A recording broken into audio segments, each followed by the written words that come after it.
متحدہ قومی movement MQM Pakistan اور جمعیت علماء اسلام JUI نے پیپلز پارٹی کے خلاف اتحاد کرتے ہوئے سندھ میں ساتھ چلنے پر اتفاق کیا۔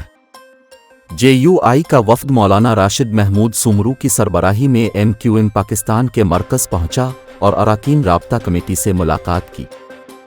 Senior deputy convener doctor Farooq Sattar نے میڈیا سے گفتگو میں کہا کہ JUI GDA اور MQM نے طے کر لیا ہے کہ سندھ کے عوام کو پیپلز پارٹی کے غاصبانہ قبضے سے نجات دلائیں گے۔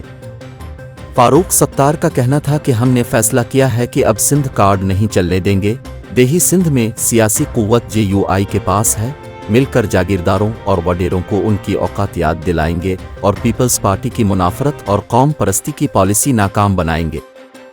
ان کا کہنا تھا کہ اب دیہی سندھ کے عوام کی یہ غلط فہمی دور کر دیں گے کہ ان کے پاس متبادل قیادت نہیں، نیا سیاسی اتحاد سندھ کے عوام کی خدمت کے لیے تیار ہے۔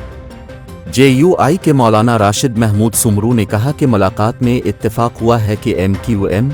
GDA اور JUI کسی ایک قوم کے لیے جدوجہد نہیں کریں گے بلکہ کراچی سے کشمور تک سب کے لیے مشترکہ جدوجہد کریں گے۔